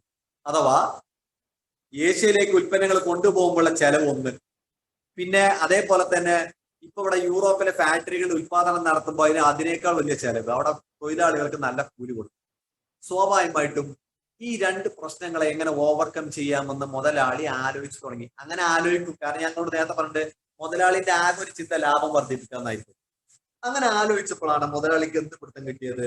മുതലാളിക്ക് ചില പുതിയ ഐഡിയകൾ കിട്ടിയത്. അവിടെയാണ് ഇമ്പീരിയലിസത്തിലേക്ക് മുതലാളി പോകുന്നത്. അഥവാ കൊളോണിയലിസത്തിൽ നിന്ന് കേവലം കൊളോണിയലിസം എന്ന് പറയുന്ന സ്റ്റേജിൽ നിന്ന് ഇമ്പീരിയലിസത്തിലേക്ക് പോവുകയാണ്. എന്താ അറിയോ, പെട്ടെന്നൊരു ഉദാഹരണം പറയാം. ഇപ്പൊ ഞാൻ നേരത്തെ പറഞ്ഞതോടെ ഇപ്പൊ നടന്നുകൊണ്ടിരിക്കുന്നത് ഉദാഹരണത്തിന് ലണ്ടനിലെ ഫാക്ടറി ഉൽപ്പന്നം ഉണ്ടാക്കുന്നു, കോഴിക്കോടേക്ക് കൊണ്ടുവന്ന് വിൽക്കുന്നു, കോഴിക്കോട് നിന്ന് അസംസ്കൃത വസ്തു എടുക്കുന്നു, അല്ലെങ്കിൽ റോ മെറ്റീരിയൽസ് എടുക്കുന്നു, ലണ്ടനിലേക്ക് കൊണ്ടുപോകുന്നു, വീണ്ടും അങ്ങോട്ടും ഇങ്ങോട്ടും പോകണം, രണ്ട് പോക്കോളം. നമ്മുടെ മുതലാളി എന്താ ആലോചിച്ചെന്ന് അറിയോ? മുതലാളി ആലോചിച്ചത് എന്താണ്? ഈ ഉൽപാദനം ഫാക്ടറികൾ അത് ഈ യൂറോപ്പിൽ നിന്ന് നേരെ കോളനികളിലേക്ക് പറിച്ചു നട്ടാൽ മതിയല്ലോ എന്ന് മുതലാളി ആലോചിക്കണം. അഥവാ ഉൽപാദനം അവിടെ നടത്തിയിട്ട് ഉൽപ്പന്നം ഇങ്ങോട്ട് കൊണ്ടുവരുന്നതിന് പകരം the capitalist they shifted their capital to the colonies. ശരിക്കും ഓർക്കുക, ശരിക്കും ശ്രദ്ധിക്കുക. അഥവാ ക്യാപിറ്റൽ എന്ന് പറഞ്ഞാൽ മൂലധനം. മൂലധനം എന്ന് പറഞ്ഞാൽ മുതലാളിക്ക് ലാഭം കിട്ടുമ്പോൾ മുതലാളി അതിന്റെ ഒരു വിഹിതം എന്ത് ചെയ്യാം, വീണ്ടും ഉത്പാദനം നിക്ഷേപിക്കുകയാണ് ചെയ്യുക. അല്ലാതെ മുതലാളിക്ക് ലാഭം കിട്ടിയാൽ മുട്ടടിച്ചല്ലേ ചെയ്യുക. അഥവാ ഞാൻ ഒരു ഉദാഹരണം പറഞ്ഞുതരാം. കോട്ടക്കല് ഒരു മുതലാളി ഒരു വലിയ ഷോപ്പ് ഇട്ടു, ഒരു ടെക്സ്റ്റൈൽസ്. കോട്ടക്കൽ ലാഭം പിന്നു കൂടുമ്പോൾ മുതലാളി മതി പറഞ്ഞിട്ട് അങ്ങനെ ഇരിക്കുന്നില്ലേക്കാറ്. പിന്നെ എന്താ ചെയ്യുക? മുതലാളി ആലോചിക്കും മഞ്ചേരിയിൽ ഒരു ഷോപ്പ് എപ്പോഴാണ് ഇടാന്ന് ആലോചിക്കുക. അപ്പൊ കിട്ടുന്ന ലാഭം മുതലാളി വീണ്ടും കൊണ്ടുപോയിട്ട് അവിടെ നിക്ഷേപിക്കും. അത് മഞ്ചേരിയിൽ കൊണ്ടുപോയി നിക്ഷേപിക്കുകയാണ്. എന്നിട്ട് അവിടെ ലാഭം കൂടിയാൽ മുതലാളി ഇങ്ങനെ ഇരിക്കും. മുതലാളി വേറെ അടുത്ത ഷോപ്പ് എങ്ങനെ വളാഞ്ചേരി ഇടാന്നായിരിക്കും മുതലാളി ആലോചിക്കുക. ഇതന്നെയാണ് അന്നത്തെ മുതലാളി ആലോചിക്കുക. അഥവാ ഈ ഫാക്ടറികൾ യൂറോപ്പിൽ നിന്ന് ഈ ക്യാപിറ്റൽ അവരുടെ കയ്യിലുള്ള ഈ മൂലധനം എന്ന് പറയുന്ന അവരുടെ ലാഭത്തിലൂടെ ലഭിക്കുന്ന മൂലധനം അത് നേരെ കോളനിയിലേക്ക് കൊണ്ടുവന്നാൽ എന്ത് ചെയ്യും? അഥവാ അവിടെ ശ്രദ്ധിക്കുക, അവിടെ എന്താ നടക്കുന്നത് വെച്ചാൽ ഈ മുതലാളിമാർ എന്ത് ചെയ്യാണ്? ഉൽപ്പന്നങ്ങൾ ഇങ്ങോട്ട് കൊണ്ടുവരുന്നത് നിർത്തിയിട്ട് അതിന് പകരം അവരുടെ കയ്യിലുള്ള മൂലധനം ഇങ്ങോട്ട് കൊണ്ടുവരാൻ തീരുമാനിക്കുകയാണ്.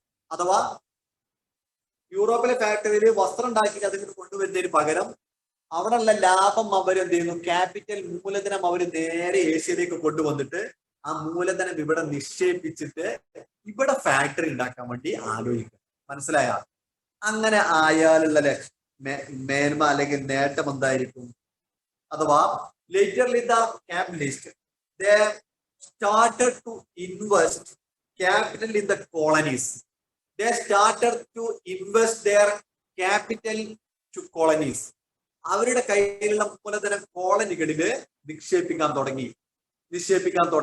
എന്താ അവരെതിരെ പ്രേരിപ്പിച്ചത്? 3 പോയിന്റുകൾ പുസ്തകത്തിൽ കൊടുത്ത കാണാം. 31st പേജിന്റെ ഏറ്റവും മുകളിൽ. ഒന്ന്, ചീപ്പ് ലേബർ എന്ന് പറഞ്ഞാൽ ഈ ഏഷ്യയിലും ആഫ്രിക്കയിലും ഒന്നും തൊഴിലാളിമാർക്ക് വലിയ കൂലി കൊടുക്കേണ്ട ആവശ്യമില്ല. കാരണം എന്താണ്? ഒന്നാമത്തെ കാര്യം, ഇവിടെ ഒന്ന് സംഘടനകളൊന്നും ഉണ്ടായിട്ടില്ല, സിന്ദാബാദ് കൂടി തുടങ്ങിയിട്ടില്ല. പിന്നെ അങ്ങനെയൊക്കെ ആണെങ്കിൽ തന്നെ അവർക്ക് ശക്തി ഉപയോഗിച്ചുകൊണ്ട് ഇവരെ കുറഞ്ഞ ജോലിക്ക് കൂലിക്ക് തൊഴിൽ ചെയ്യിക്കാൻ കഴിയും. അപ്പൊ ഏഷ്യയിലും ആഫ്രിക്കയിലും ഒക്കെ കോളനികളിൽ ഫാക്ടറി ഉണ്ടാക്കിയാൽ നല്ല ലാഭമായി. കാരണം തൊഴിലാളിയെ ചീപ്പ് റേറ്റിന് കിട്ടും. യൂറോപ്പിൽ തൊഴിലാളിക്ക് നല്ല കൂലി കൊടുക്കണം. ഇതാണ് ഒന്ന് അവരെ പ്രേരിപ്പിച്ചേക്കണം. രണ്ടെന്താണ്? Availability of the raw materials എവിടെ ഉണ്ട്? ഇവിടെ നല്ലോണം കിട്ടും. അഥവാ ഏഷ്യൻ ആഫ്രിക്കൻ രാജ്യങ്ങളിൽ റോ മെറ്റീരിയൽ സിസ്റ്റം പോലെ ഉണ്ട്. അത് ഇവർക്ക് തോന്നിയ പോലെ ചൂഷണം ചെയ്യാം. ഇത് ഏറ്റിട്ടാണ് കൊണ്ടുപോകേണ്ട ആവശ്യമില്ല. ഇവിടെ തന്നെ സാധനം ഉണ്ട്. ഫാക്ടറി എടുക്കേണ്ട റോ മെറ്റീരിയൽസ് ലഭ്യമാണ്. രണ്ടാമത്തെ ലാഭമാണ്. 3, low cost involve the manufacturing and the selling goods in the colonies. അഥവാ ഇവിടെ തന്നെ ഉൽപ്പാദിപ്പിച്ചിട്ട് ഇവിടെ തന്നെ വിൽക്കുമ്പോ ഉൽപാദന ചെലവ് വളരെ കുറവാണ്. അവിടെ യൂറോപ്പിലെ ഫാക്ടറി ഉണ്ടാക്കിയിട്ട് ഇങ്ങോട്ട് കൊണ്ടുവരുന്ന യാത്രാ ചെലവില്ല. അതുപോലെ തന്നെ അവിടെ ഉൽപ്പാദിപ്പിക്കുന്ന ഫാക്ടറി ഉൽപ്പാദിപ്പിക്കാൻ വേണ്ടി തൊഴിലാളിക്ക് കൊടുക്കേണ്ട കൂലി കൊടുക്കാത്തത് കൊണ്ട് ഇവിടെ കുറഞ്ഞ കൂലിക്ക് ഉൽപ്പാദിപ്പിക്കാം, കുറഞ്ഞ വിലക്ക് റോ മെറ്റീരിയൽസ് കിട്ടും. അതുകൊണ്ട് നല്ല ലാഭം. മനസ്സിലായോ? ഇത് കണ്ടതുകൊണ്ടാണ് മുതലാളി എന്ത് ചെയ്യുന്നത്? they shifted the capital from the European capitalist countries to the colonies. This phase is known as the imperialism. The distinctive phase of the flow of the finance capital to colonies is known as the imperialism. അത് മാത്രം പറയുമ്പോൾ നിങ്ങൾക്ക് സംഗതി മനസ്സിലാകാതെ വിശദീകരിച്ചത് എന്താണ്? യഥാർത്ഥത്തിൽ എന്താണ് ഇംപീരിയലിസം എന്ന് പറഞ്ഞാൽ ഈ മൂലധനം കോളനികളിലേക്ക് ഒഴുകി തുടങ്ങിയ ഘട്ടമാണ് സാമ്രാജ്യത്വം കോളനൈസേഷൻ സാമ്രാജ്യത്വമായിട്ട് അല്ലെങ്കിൽ ഇംപീരിയലിസമായിട്ട് മാറുന്നത്. അത് നിങ്ങൾക്ക് പെട്ടെന്ന് മനസ്സിലായ ഒരു ഉദാഹരണം പറഞ്ഞുതരാം.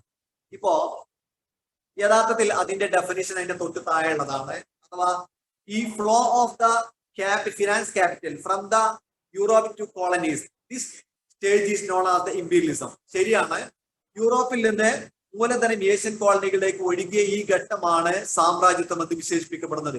സംഗതി ശരിയാണ്. പക്ഷേ വാട്ട് ഈസ് ഇമ്പീരിയലിസം എന്ന് ചോദിച്ചാൽ നമ്മൾ ഓർക്കേണ്ട അതിന്റെ അടുത്ത കൊടുത്തൊരു പോയിന്റ് കാണാം. The imperialism is a system imposing a nation political, economic and cultural dominance on another nation is the known as the imperialism. ഒരു രാജ്യം മറ്റൊരു രാജ്യത്തിനു മേൽ സാമ്പത്തിക, സാമൂഹിക, സാംസ്കാരിക, സൈനിക മേധാവിത്വം പൂർണ്ണമായിട്ട് സ്ഥാപിക്കുന്നതാണ് സാമ്രാജ്യത്വത്തിന്റെ യഥാർത്ഥ സ്വഭാവം എന്ന് പറയുന്നത്. അഥവാ നേരത്തെ ഇവിടെ ഇപ്പൊ നമ്മൾ നേരത്തെ പറഞ്ഞു യൂറോപ്പിൽ നിന്ന് അവർ ഉൽപ്പന്നങ്ങൾ കൊണ്ടുവന്ന് ഇവിടെ വിൽക്കുകയാണ്. അപ്പൊ ഞാൻ ഉദാഹരണം പറയാം. ബംഗാളിലാണ് ഇന്ത്യയിൽ ആദ്യമായിട്ട് ബ്രിട്ടീഷുകാർ ആധിപത്യം സ്ഥാപിച്ചത്. ബംഗാളിലാണ് പഠിക്കാനുള്ളത്. എന്താ സംഭവിച്ചതെന്ന് അറിയാം. ബംഗാളുമായിട്ട് യൂറോപ്യന്മാര് ഇംഗ്ലീഷുകാരെ കച്ചവടം ഇങ്ങനെ നടത്തിക്കൊണ്ടിരിക്കുകയാണ്. അതിനിടയിലാണ് ഇപ്പൊ നമ്മൾ പറയുന്ന ഇമ്പീരിയലിസത്തിലേക്ക് യൂറോപ്യൻ മുതലാളിമാർ നീങ്ങുന്നത്. അപ്പൊ അവര് നേരത്തെ ബംഗാളിലേക്ക് കൊണ്ടുവന്ന ഉൽപ്പന്നങ്ങൾ കച്ചവടം ചെയ്തിട്ട് പോകുന്ന സമയത്ത് ബംഗാളിൽ അന്ന് ഭരിക്കുന്നത് മുഗൾ രാജാവിന്റെ സാമ്രാജ്യത്തിൽ നിന്ന് അടർന്നു പോകുന്ന ബംഗാളിൽ ഒരു നവാബ് ഭരിച്ചുകൊണ്ടിരിക്കുകയാണ്. അപ്പോഴാണ് ബംഗാളില് ചില സ്ഥലങ്ങളിൽ ബ്രിട്ടീഷുകാർ മെല്ലെ മെല്ലെ ഫാക്ടറി കെട്ടാൻ തുടങ്ങുന്നത്. നിങ്ങൾ ഓർക്കുക, അഥവാ ഇവിടെ വന്ന് കച്ചവടം ചെയ്യാൻ അവർക്ക് ഉള്ള അധികാരം പോരാ, ബംഗാളിൽ അവർക്ക് ഫാക്ടറി കെട്ടാൻ മതിയാവോ? ബംഗാളിൽ ഒരു നവാബ് ഭരിക്കുന്നുണ്ട്. അയാളെ ഭൂമിയിൽ വന്നിട്ട് ബ്രിട്ടീഷുകാർ ഫാക്ടറി കെട്ടുമ്പോ അയാൾ നോക്കിയിരിക്കുവോ? ഇല്ല. സ്വാഭാവികമായിട്ടും ഫാക്ടറി കെട്ടണമെന്നുണ്ടെങ്കിൽ ബ്രിട്ടീഷുകാർക്ക് നേരത്തെ ഉള്ളതിനേക്കാൾ വലിയ മേധാവിത്വം ഈ പ്രദേശത്ത് കിട്ടണം. അഥവാ ക്യാപിറ്റൽ ഇങ്ങോട്ട് ഇൻവെസ്റ്റ് ചെയ്യുക എന്ന് പറഞ്ഞാൽ, പണം ഇങ്ങോട്ട് കൊണ്ടുവന്ന് ഇവിടെ നിക്ഷേപിക്കുക എന്ന് പറഞ്ഞാൽ, നിക്ഷേപിക്കണമെങ്കിൽ അവർക്ക് ഇവിടെ പൂർണ്ണമായ അധികാരം ഉണ്ടാവണം. അഥവാ നേരത്തുള്ള കച്ചവടം പോലെയല്ല ഇത്. ഓർക്കുക, അതുകൊണ്ട് തന്നെയാണ് അവരെന്ത് ചെയ്യുന്നത്, ഇത് നിക്ഷേപിക്കുന്ന സമയത്താണ് എന്തായിട്ട് മാറുന്നത്, ഈ സാമ്രാജ്യത്വം എന്ന ഘട്ടത്തിലേക്ക് പോകുന്നത്. അഥവാ സാമ്രാജ്യത്വം എന്ന് പറയുന്നത് ഈ പ്രദേശത്തിന് മേൽ പൂർണ്ണമായ ആധിപത്യം സ്ഥാപിക്കുകയാണ്. സൈനികമായും ഭരണപരമായും പിന്നെ അതുപോലെ തന്നെ സാമ്പത്തികമായും മാത്രമല്ല, അവസാനം കൾച്ചറലായിട്ടുള്ള സാംസ്കാരികമായ മേധാവിത്വം അവർ സ്ഥാപിച്ചെടുക്കുന്നത് അതുകൊണ്ടാണ്. കാരണം അവർക്ക് ഇവിടെ നിൽക്കണമെങ്കിൽ കച്ചവടം ചെയ്യുന്ന പോലെയല്ല, ഫാക്ടറി കെട്ടിയിട്ട് ഇവിടെ ഉത്പാദനം തുടങ്ങണമെങ്കിൽ അവർക്ക് ഇവിടെ പൂർണ്ണ അധികാരം വേണം. ഞാൻ പറഞ്ഞ മനസ്സിലായല്ലോ? അപ്പൊ രണ്ട് തരത്തിൽ ഈ നിർവചനം അവിടെ പറയാം. The distinctive phase of the flow of the finance capital from the European countries to colonies, this phase is known as the imperialism. ഈ മറ്റൊരു ഡെഫിനേഷൻ തൊട്ട് താഴെ തന്നെ കൊടുക്കാം. The imperialism is a state that imposing a nation political, economic and military and cultural dominance on another nation. ഒരു രാജ്യം മറ്റൊരു രാജ്യത്തിന് മേൽ സാമ്പത്തിക, സാമൂഹിക, സാംസ്കാരിക, സൈനിക മേധാവിത്വം പൂർണ്ണമായിട്ട് സ്ഥാപിക്കുന്നതിനെയാണ് ഇമ്പീരിയലിസം എന്ന് പറയുന്നത്. അത് അവർക്ക് വേണ്ടി വന്നത് എന്തുകൊണ്ടാണെന്നാണ് ഞാൻ വിശദീകരിച്ചത്. അപ്പൊ ഈ 3 പോയിന്റാണ് നമുക്ക് പഠിക്കാനുള്ളത്. ഇതോടുകൂടി കോളനികൾ എന്തായിട്ട് മാറുന്നു? സാമ്രാജ്യത്വ ശക്തികളുടെ കയ്യിലുള്ള കോളനികളായിട്ട് മാറുന്നു. യൂറോപ്യന്മാർ ഇമ്പീരിയലിസ്റ്റ് പവേഴ്സ് ആയിട്ട് മാറുന്നു. ഇനി what is the imperialism effect the colonies? ഈ ഇമ്പീരിയലിസം എങ്ങനെയാണ് ഈ കോളനികളെ എഫക്ട് ചെയ്തത്? വളരെ പെട്ടെന്ന് തന്നെ അതിന്റെ താഴെ ഒരു 4-5 പോയിന്റുകൾ കൊടുത്ത് കാണാം. ഞാൻ വായിക്കാം, ടെക്സ്റ്റില് ശ്രദ്ധിക്കാം. ഈ കോളനൈസേഷൻ ഇമ്പീരിയലിസത്തിലേക്ക് മാറുന്നതോടെ എന്തൊക്കെ സംഭവിക്കുന്നത്? Traditional economic system of the colonies was destroyed. കോളനികളിലെ പരമ്പരാഗത സാമ്പത്തിക മേഖല തകരാൻ തുടങ്ങി. 2, administrative and judicial system were replaced. അവിടെ ഇവിടുത്തെ ഭരണ സമ്പ്രദായങ്ങൾ മാറി യൂറോപ്യന്മാരുടെ ഭരണ രീതിയും നീതിന്യായ രീതിയും ഒക്കെ അടിച്ചേൽപ്പിച്ചു. People in the colonies were forced to cultivate cash crops in the lieu of the traditional food crops.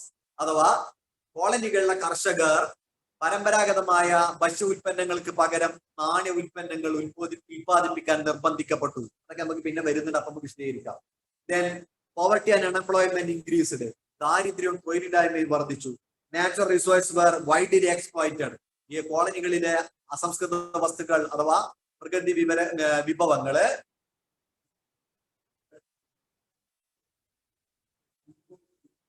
എന്താ ചോദിച്ചേ? ലീവ് എന്ന് പറഞ്ഞാൽ പകരമായിട്ട് നടത്താം. അഥവാ നമ്മളെ ട്രഡീഷണൽ പരമ്പരാഗതമായിട്ടുള്ള ഫുഡ് ക്രോപ്സിന് പകരമായിട്ട് എന്ത് ചെയ്തു? മറ്റേത് ഉത്പാദിപ്പിക്കേണ്ടി വന്നു നടത്താം. Then natural resource were widely exploited. പ്രകൃതി വിഭവങ്ങൾ വ്യാപകമായിട്ട് കൊള്ളയടിക്കപ്പെട്ടു.